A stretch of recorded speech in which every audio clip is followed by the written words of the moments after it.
All right, it is knife time.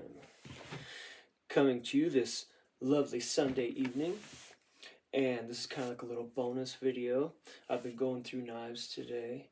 And I was realizing something that, like, at some point, about 2013, 2014, around in there, I became a knife snob. I mean, like, no import stuff. These are the brands I'll collect. These are the brands I'll buy and use. And besides pre-existing knives I own, and I got rid of a lot of my knives because I was like locked in to this knife snob mode, and which really sucks. I was in that mode for like a while, a few years, and then I got tired of expensive knives messing up on me. Like, for real. Like, I was having some very expensive knives just failing at their duties, like whether it be edge retention being horrible, breakouts on edge, locking systems failing, when it comes to folding knives, and the like. And so I was like, you know what, man? I just need to get a cheap pocket knife, and I'm gonna roll with it for a while. And I said that, and people started making fun of me, and I started sending my like knife world buddies like, hey, check this knife out. And they're like, oh my god, that's not even $100. Oh my god, it's not made in America. All the things. And so after a while, man, I saw a sale. I don't know. It was one of the knife websites, and I saw a knife, and I was like, you know what? I'm gonna get that. And this is the knife that changed me from being a knife snob. The Cold Steel Prolite Sport. They don't make this anymore, which is a shame. I believe this is one model that Cold Steel could have and should have kept pumping out for a long ass time. It has the tried, true, and venerated triad lock. It has a really good pocket clip that can be put on either side. Tip up carry.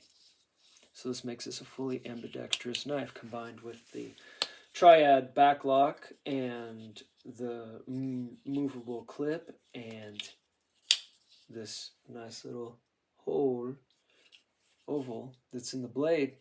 Well, it's ambidextrous, and that's pretty alright.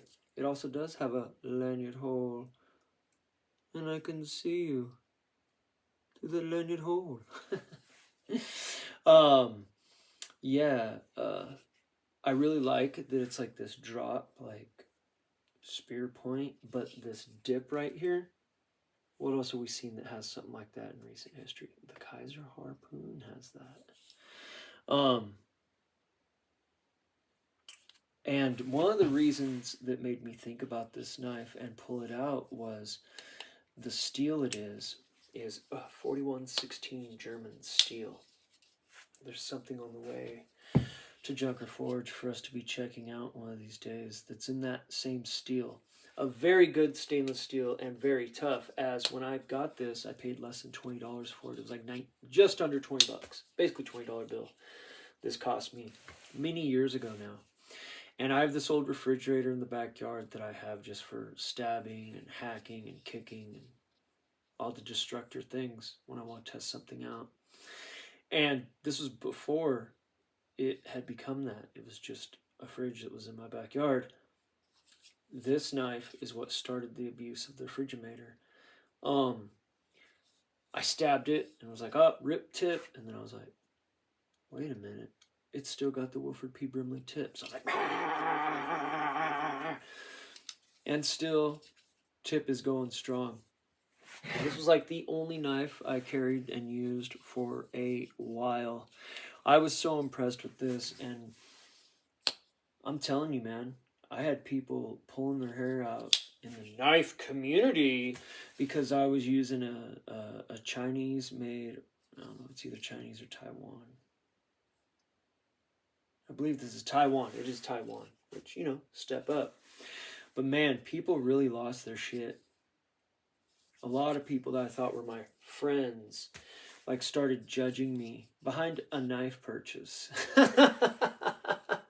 And that's why, like, you know, it is what it is. Stride or die, brother. Yeah. And honestly, if this wasn't discontinued and it hadn't been on so many adventures with me, I would still probably carry and use this on a regular basis. There are other similar cold steels to this, but nothing quite hits this price point and usability and durability. It is just Grivex or whatever their plastic they call it, with no liners that I know of. But it is a sturdy knife. Like, I booked up a refrigerator with this thing on several occasions, and it never destroyed that tip. The 4116 German steel, it takes and holds a very good edge for a while. And you know, this is back when I was having to cut straps and pallet straps and toe straps on a regular basis, and cut down hundreds of pounds of cardboard a week with this. And it did all the things. And it's a $20 knife, or it was. And not made in America. And this is what taught me that, like, you know what, man? If something's good, it's good. You know. The iPad I'm recording this on, it's made overseas. The phone, whatever device you're watching this on, is made overseas. And at this point, I mean, look around you. Our geopolitical stuff is just a joke. And whoever wants to try and get some food in their stomach by making something, that's fine by me. Yeah. So yeah, there it is. The Cold Steel Knives Prolite Sport. Actually did have a couple people that are cool get these. They made a Tonto version, and they made a different style blade than this, and a Tonto, and then they made this. And yeah,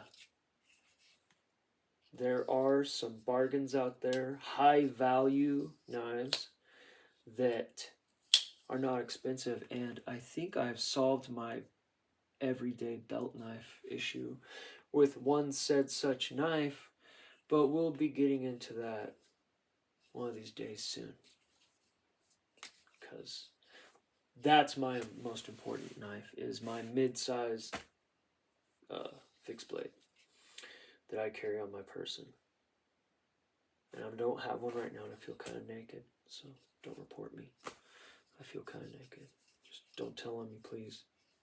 I'm confiding in you. All right.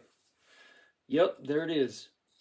Really good stuff. And as you know, I condone and endorse and believe in cold steel products. Faux show.